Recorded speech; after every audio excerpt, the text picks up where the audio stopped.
بسم الله الرحمن الرحيم. ورد في مضمون الخبر من كتب المخالفين رواية عن الرسول الأكرم صلى الله عليه وآله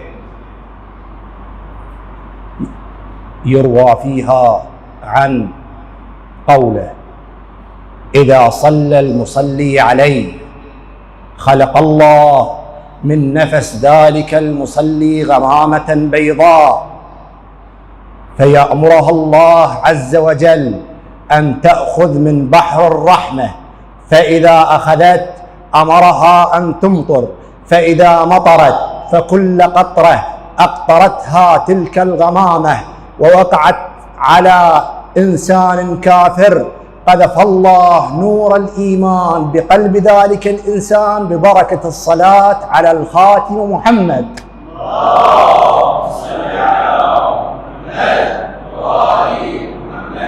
اللهم اشرح لي صدري ويسر لي أمري واحلل عقدة من لساني ليفقه قولي. ورد في الحديث القدسي: يا عيسى كم أطيل النظر وأحسن الطلب والقوم في غفلة لا يرجعون. جزاه الله خير السيد، قررنا هاي الآيات تعيشنا وتربطنا بأحداث مأساوية يمرون بها أخوتنا في الدين هاي الأيام. رحم الله شهداءهم وحرس أيتامهم ونصر المجاهدين منهم. لو نتأمل بهاي الآيات وقضية القدس إلها ربط وثيق بظهور صاحب العصر والزمان عجل الله تعالى فرجه الشريف،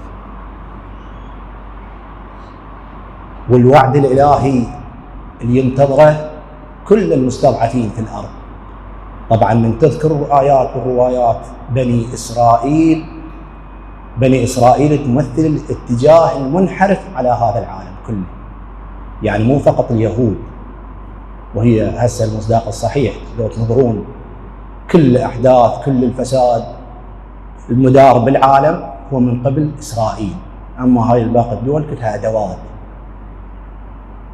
فهذا الوعد حاول المخالفين إضلال الأمة، وبنوا أنه الوعد تنفذ، وبني إسرائيل من دخلوا لهم خالد بن الوليد وجماعته هو هذا الوعد الموعود اللي هو لم تقم لهم بعد قائمة.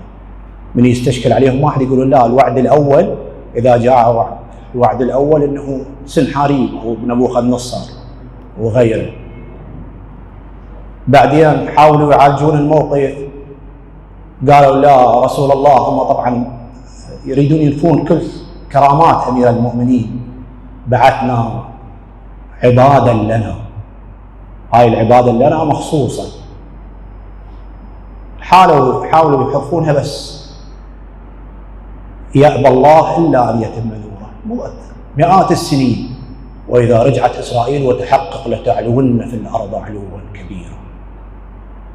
بدت هسه الأجيال سابقا يقولون ذاك بعهد الخليفة الثاني هو انقضى على بني إسرائيل، من تأكدت أنه دولة إسرائيل علوا كبيرا صار أكو تتأمل يا اللي يجي للوعد الثاني، يا راح يقبليهم، من هم عباد هذا العصر عبادا لنا. صارت تساؤلات حتى من الجهات المخالفة، مثل الشيخ الشعراوي رحمة الله عليه، من يقول لازم واحد من يحارب إسرائيل ما يتيها من منطلق عربي أو سياسي، لأن الوعد تنفذ. الوعد الأول كانوا عندما رسول الله وعليا أمير المؤمنين كان المقياس عبادا لنا، من خرجت الأمة من هذا العنوان علت بني إسرائيل على العالم. فإذا ما نرجع للعنوان الأول عبادا لنا ما راح تقوم القائمة، مع احترام المجاهدين وكل اللي تصير كل الحركات العربية اللي تدعي بها والقومية وشيء، بس هذا وعد إلهي لابد أن يتنفذ شئنا أم أبينا. ما لم ترجع الأمة إلى عنوان عبادا لنا ما راح يتحقق النصر. زين نتأمل عبادا لنا يا هم. كان بعهد رسول الله تجلس محيطين بالصحابة، وينادي رسول الله: اللهم لقني إخواني، اللهم لقني إخواني. صحابته يقول له: يا رسول الله نحن إخوانه. قال لهم: لا، أنتم أصحابي، ولكن إخواني قوم في آخر الزمان آمنوا بي ولم يروني، أولئك مصابيح الدجى يلجهم الله، ينجيهم الله من كل فتنة. هذا المصطلح مال إخواني العنوان يرتبط بعباد الله. طبعا الإمام الصادق عليه السلام يعطينا عن شنو هذا عباد الله. يقول: حروف العبد 3: عين وباء ودال. العين علمه بالله، والباء بونه عمن سواه، والدال دنوه من الله تعالى بلا كيف ولا حجاب. هذا المصطلح شيء عميق، يعني الإمام يوضحه. هذا كلام معصوم ما بيها مجال. كون عبادا لله من هاي الشريحة يبرزون. لو ننظر على مر التاريخ بعد أمير المؤمنين، بعد الحمى رايته وشيعته المخلصين معه، ماكو حركة قاومت بني إسرائيل إلى هذا المصطلح، إلا يجوز الله العالم بالنفوس أنفارا معدودة. فكون واحد يركز على هاي العبارة: رسول الله يتمنى لقاء من يقول دائما يا ليت لقائي بإخواني، من يجون يقولون له: من يا رسول الله؟ نحن أصحابك، أكو أعظم أجر من عندنا؟ ينظرون إلى أنفسهم في الشيء، يقول لك: إحنا أصحابك. يقول لهم: لا، بل قوم يأتون بعدكم يأتيهم كتاب بين دفتين، ما شايفين شيء، لم يروني، يؤمنون به ويعملون بما فيه، أولئك أعظم منكم أجرا. كل واحد يتأمل، يقول الواحد: الإيمان في عهد الغيبة، لا إمام معصوم ولا نبي مرسل، ترى أعظم أجر من هذا.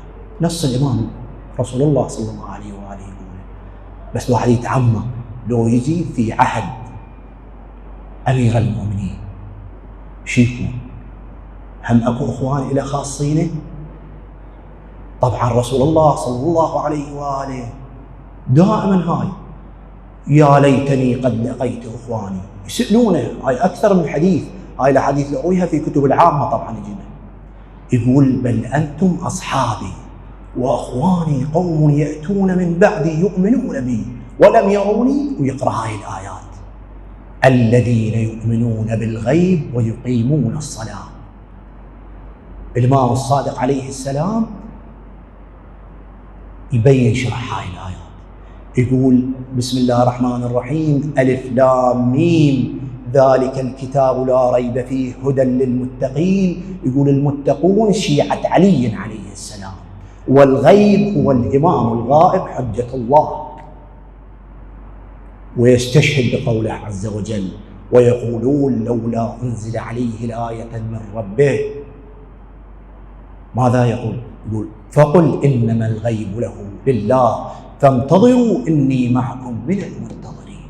يعني حقيقة رسول الله أول المنتظرين لحجة الله هو رسول الله. هاي في شهادة المعصوم.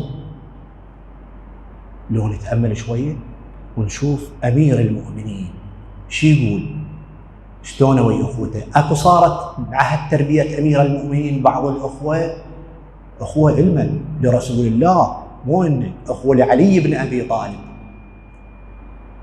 ينادي أمير المؤمنين: أين القوم الذين دعوا إلى الإسلام فقبلوه وقرأوا القرآن فأحكموه؟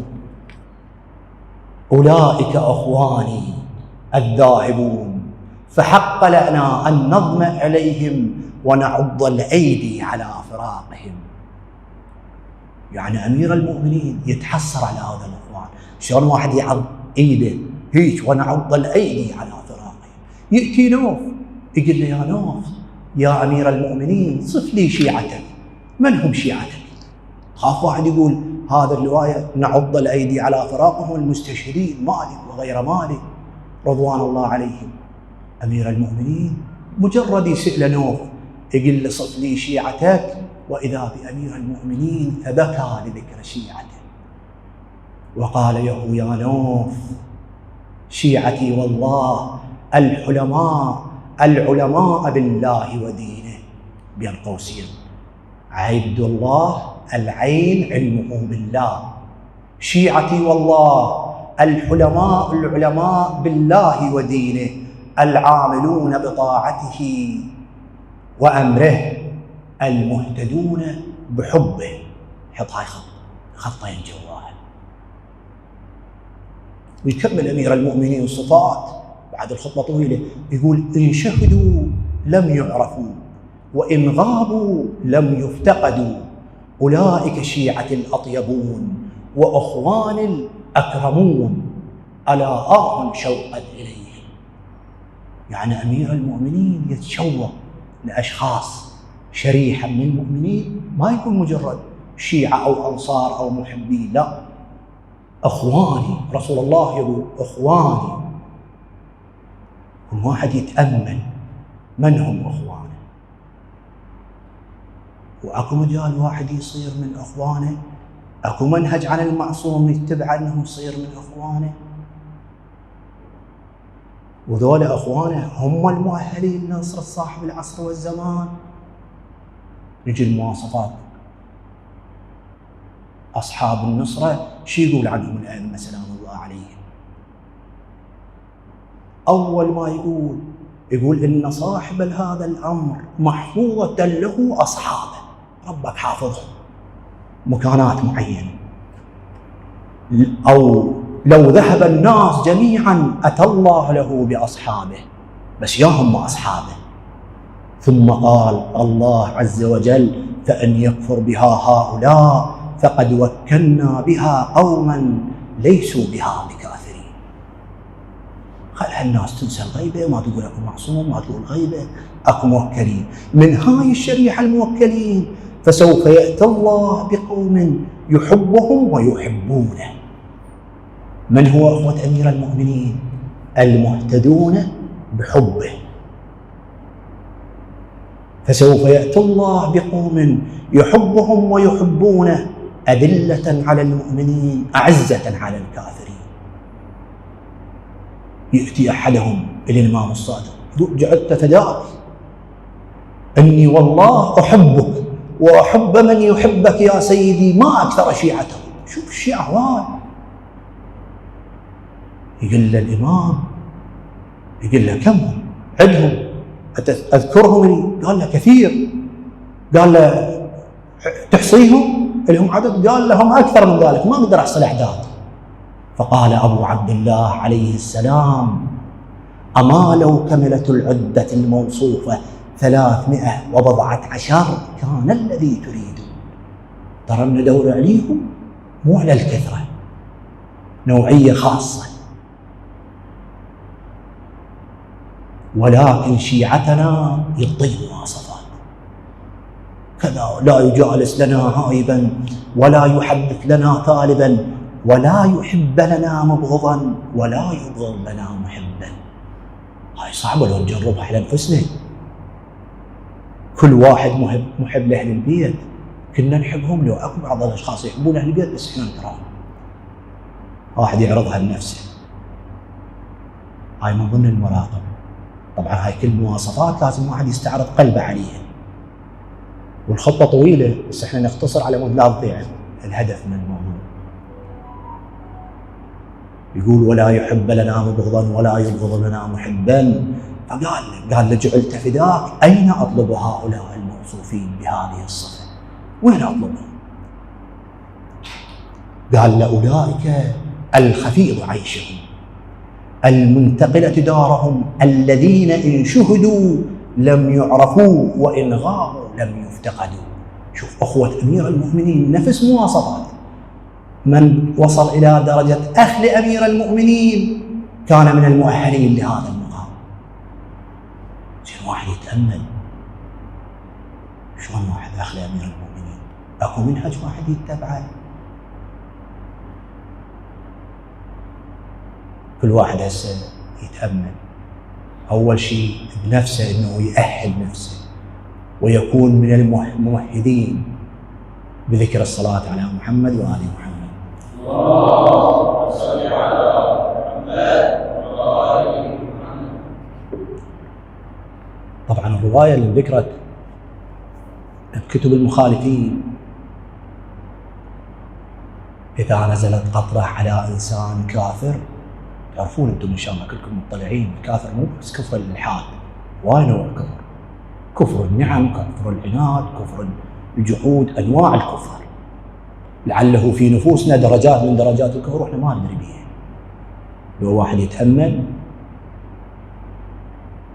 هواي حسب الاطلاع طبعا، حسب كل واحد محتوى نفسيته، أنا أنظر لنفسي أقول لعله هواي عندي من هاي المواصفات وما أدري بيها.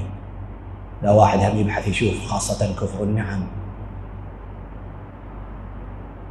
نرجع هنا، إذا واحد يمهد لهذا الكافر الصلاة على محمد وآل محمد من ضمن التمهيد للظهور،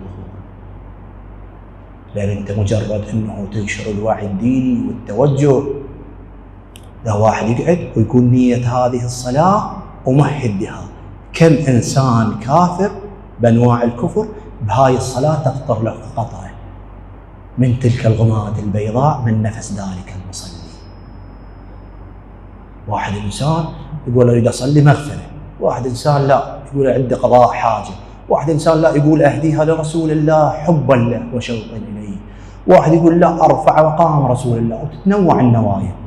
طبعا أنتم مارين في الحديث أنه الصلاة على محمد وآل محمد تقضي 100 حاجة، روايات 70 من الدنيا و30 من الآخرة.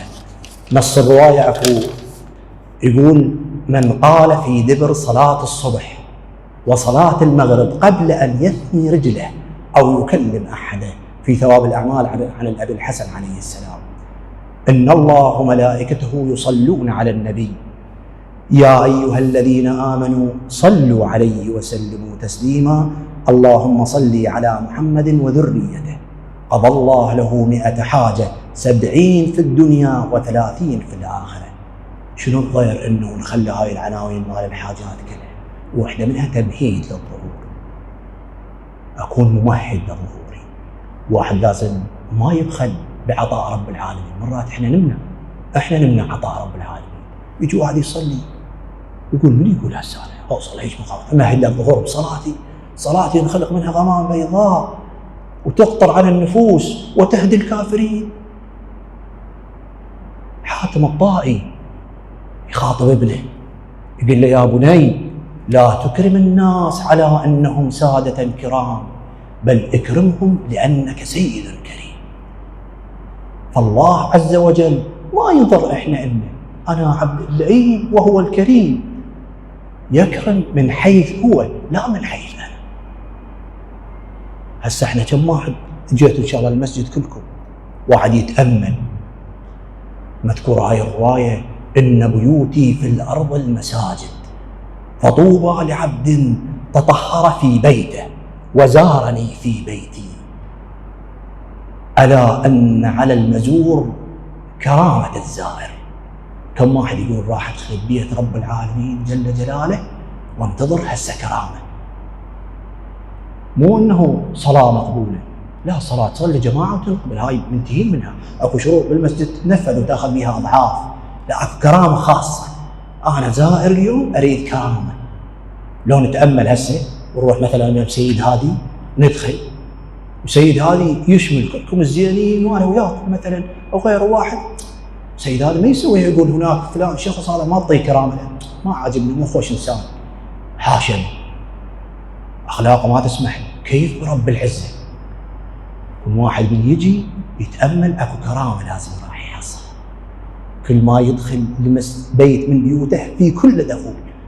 طبعا أنتم قارين هاي الرواية، مر عليكم إن شاء الله، لا من أدمن دخول المساجد لا يخلو من 8 خصال، والما قاريها عليه واجب يدورها يشوف شنو الخصال اللي راح يستفادها، آية محكمة أو علما مستطرف وهاي أو أخا مستفادا في الله، روايات كرر يكون حتى يتأمل يقول خلنا نقرأ هاي الروايات من صفات في كل دخول لازم أحصل وحدة منها. وإن شاء الله على حب أمير المؤمنين أكو هدية بسيطة إن شاء الله كلكم مسوينها بس نلتفت لها. يقول عن أبي عبد الله عليه السلام: من قرأ في كل ليلة جمعة الواقعة أحبه الله وأحبه إلى الناس أجمعين. تكمل الرواية: وكان، ما أريد أحكي ذاك الأجر الهواي بس هنا أكد، وكان من رفقاء أمير المؤمنين عليه السلام. وهذه السورة لأمير المؤمنين عليه السلام خاصة لا يشركه فيها أحد. شنو يعني من رفقاء أمير المؤمنين؟ من واحد يقلب بالموبايل معناه رافق. رافق فعل رافق أي صار مصاحبا له في سفره وسيره، في سفره وسيره. يعني واحد إذا يقرأ سورة الواقعة يكون في ركب أمير المؤمنين في سفره وسيره، في السفر مالته والسير أنت مرافق لأمير المؤمنين بذلك الركب. قضية لو واحد يتأملها كل ما يعرف الواقع أصلا مو بس ليلة الجمعة. هذا اللي يدور بالرواية إنهم الله يحبهم ويحبونه يدور حب، يدور حب لازم يكشف. هاي الشباب يعدل روحه يطلع جميل وحلو حتى يشوف المحب.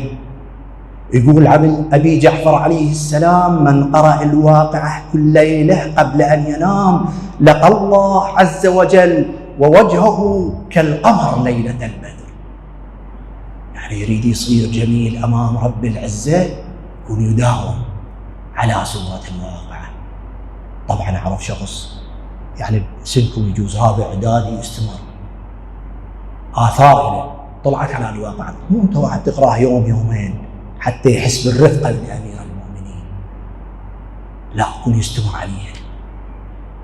حاول ما يستمر عليها سابقا ياخذ هاي، يقول هاي هدية لعله، ويكافح نفسه ويجاهدها ما يقطعها ويشوف الأثر إنه رفيق لأمير المؤمنين. والرفيق تعرفونه من واحد يرافقك حتى يعرفك شلون تسولف، سكناته، الإشارات اللي تعطيها بكلامك. لا، رفيقك هو أكثر واحد يعرفك بكلامك. يكون واحد يتأمل بهذا حتى نعرف أنه أمير المؤمنين في كتابه وفي كلامه ترك لنا منهج عملي. وشلون يكون هذا المنهج؟ طبعا إن شاء الله كلكم الواصل كليات وعلى أبواب الكليات، واللي مخلص كلية يجوز جماعة الدراسات يعرفونها. اكو شيء يسمونه سيميوليشن.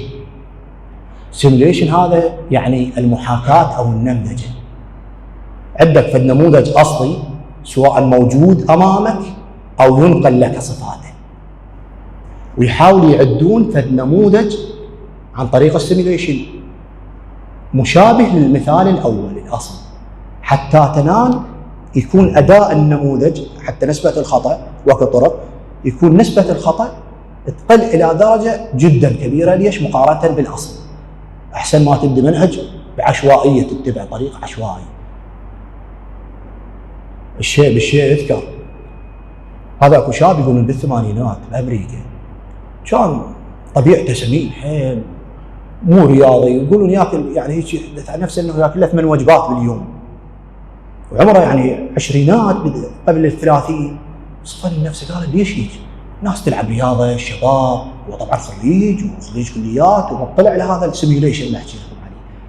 قال ليش انا غريب؟ يعني ناس لياقه بدنيه ورياضه وانا منحصر بين هذا الاربع حيطان وسمنه عندي. فبدأ قال خلنا نتبع نفس المنهج هذا، مو اكو سيميوليشن ويصير مثلهم. راح شاف الجماعه اصدقائه اللي يحبون الرياضه، قال يا انتم شو متبعين؟ شلون اكلكم؟ شلون نومكم؟ شلون حركتكم؟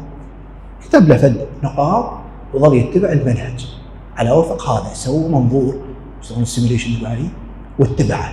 خلال سنه واحده صار من كبار المشجعين عندهم في امريكا بطولات الساحه والميدان، هاي اللي بيها ركض وقفز وشغلات.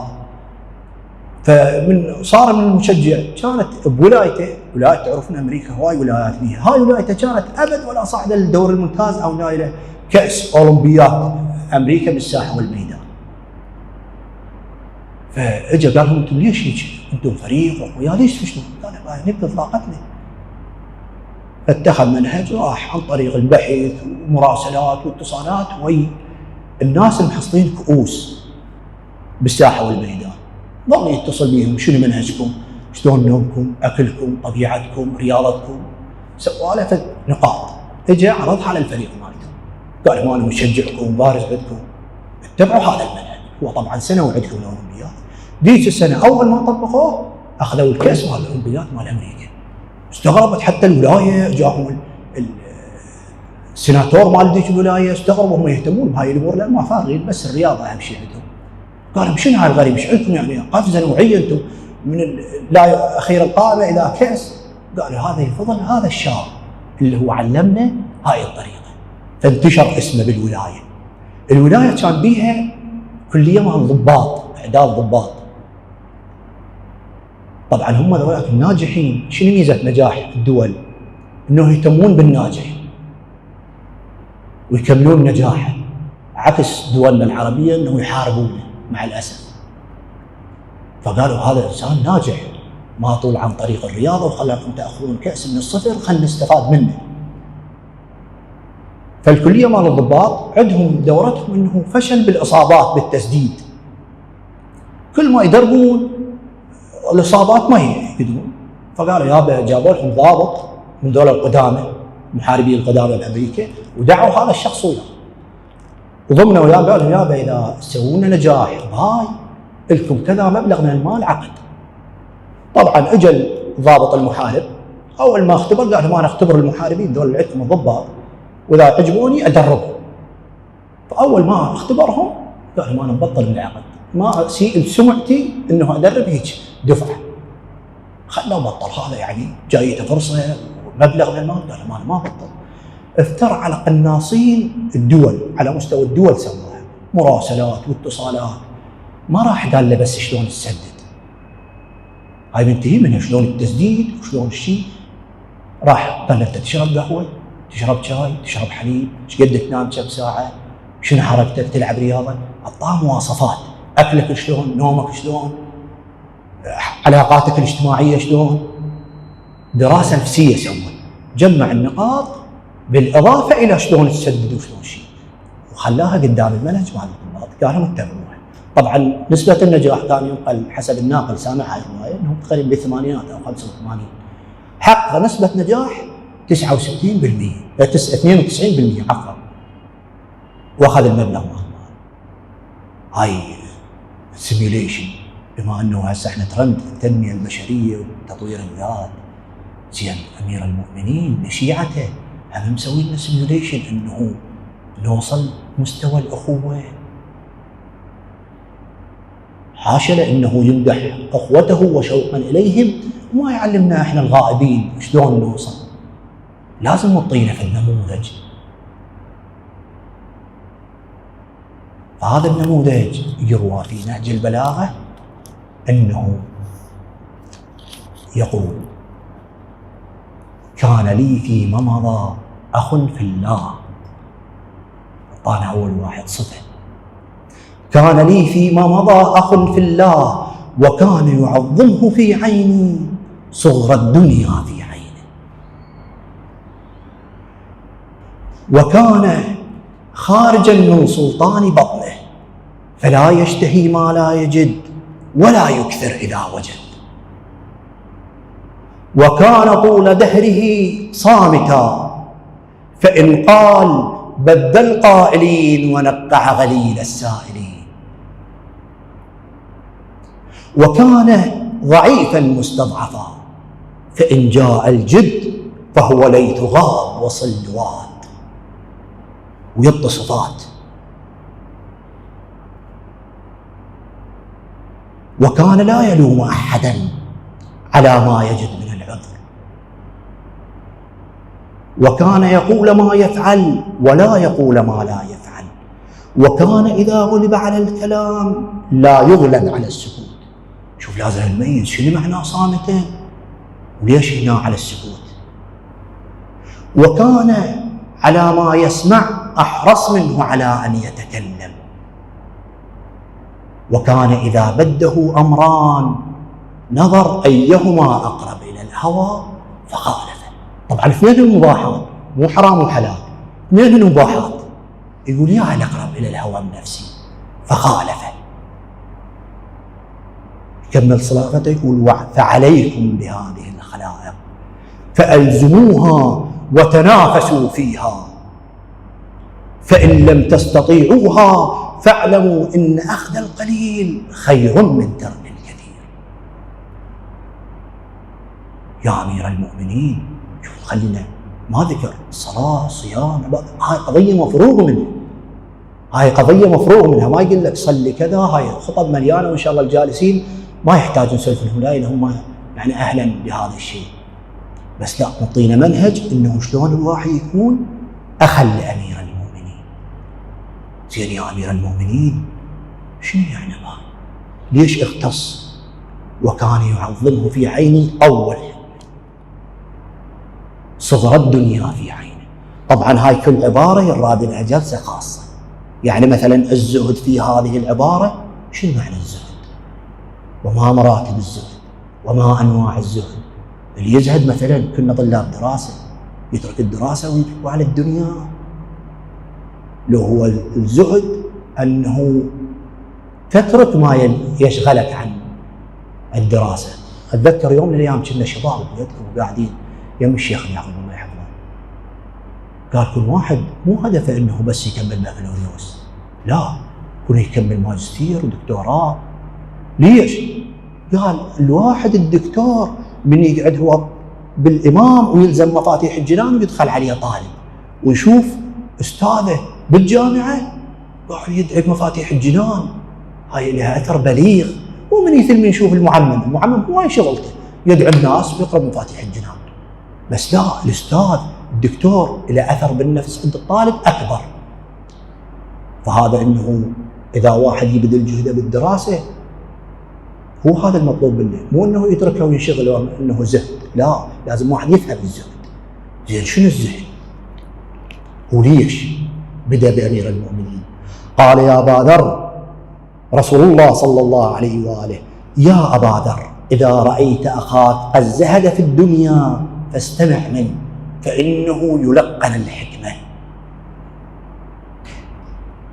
شوف اول مبدا الحكمه، ويستمر الهوى بعدين وكان طول دهره صامتا فإن قال بدل القائلين ونقطع غليل السائلين. احنا نريد نترك اشارات حتى ما نطول عليكم، بس مجرد انه اذا توفقنا يوم من الايام يجوز لعله نشرح كل عباره لها جلسه خاصه.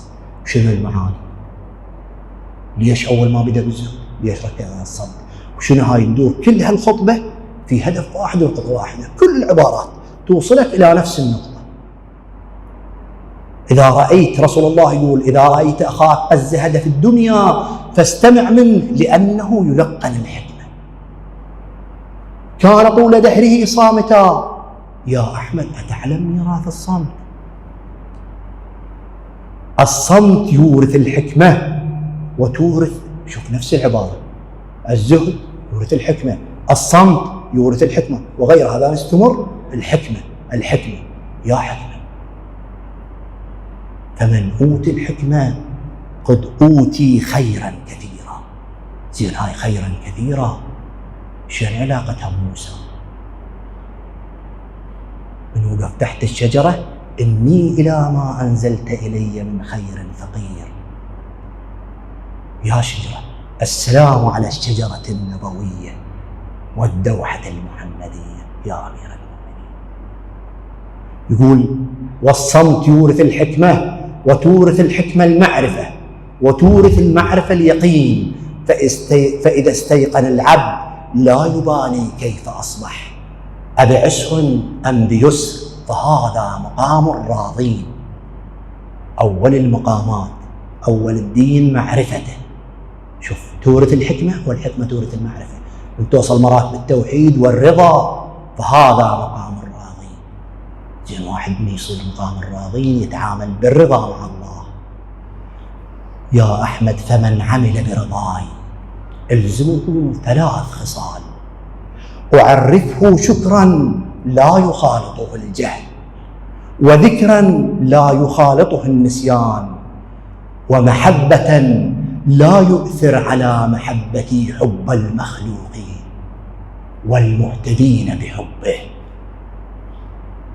علاقة أمير المؤمنين مسوي لنا نموذج مصغر لأخوة أمير المؤمنين. تتبع هذا المنهج،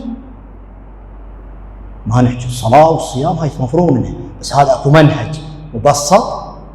ليش واحد يمينا ويسارا تشت به الطرق وجروبات بالتليجرام وما ادري وين، وكل واحد صاير يقدم منهج برنامج متكامل؟ لا، أمير المؤمنين يقدم لك برنامج كامل، مجرد تعال وطبق، بس واحد يكون يعرف شلون التطبيق. يلا شرح العلماء، أحاديث الأئمة، حول كل نقطة.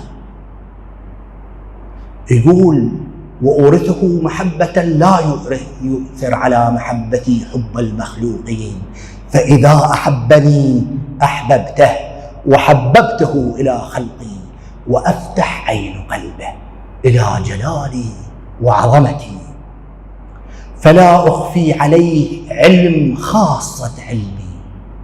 عين عبد الله العين علمه بالله، فلا أخفي عليه علم خاصة خلقي، فأناجيه في ظلم الليل ونور النهار حتى ينقطع حديثه مع المخلوقين ومجالسته معهم، وأسمعه كلامي وكلام ملائكتي، وأعرفه سري الذي سترته عن خلقي، وألبسه الحياة حتى يستحي منه الخلق كلهم، ويمشي على الأرض مغفورا له.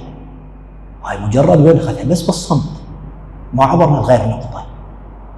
أوصله إلى مقام الرضا، مقام الحب، مقام المعرفة، ويمشي على الأرض مغفورا له، وأجعل قلبه وعاء معرفتي. هاي بس من نقطة من الصمت. كان طول دهره صامتا، فإن قال بد القائلين ونقع غليل السائلين. ليش ما قال ساكتا؟ ليش أمير المؤمنين قال صامتا؟ واحد يراجع النت الحمد لله موجود، مجرد تفتح تقول ما الفرق بين السكوت والصمت. السكوت هي الامتناع عن الكلام حقا وباطلا، حتى إذا كلمة حق لازم تقال يسكت، هذا ساكت. أما الصمت فهو الامتناع عن الكلام الباطل من غير الحق. لا، الحق لا يصير، ماكو صمت حق. فلازم واحد، ما أحب الإطالة هواي عليكم وأعتذر، بس هذا اللي يدور له منهج أنه يوصل أن يكون من المحبين منهج أمير المؤمنين في مختار الحكم. تلقون بنهج البلاغة موجود، كان لي فيما مضى أخ في الله. إذا وفقنا رب العالمين مرة ثانية لخدمتكم لعله نتناول كل جملة بشرح مفصل بيها. وأرجو المعذرة، أخاف أطلت عليكم وأعتذر طبعا، وأجل حضور القصور. وآخر دعوانا الحمد لله رب العالمين، وصلي يا ربي على محمد وآله الطيبين الطاهرين.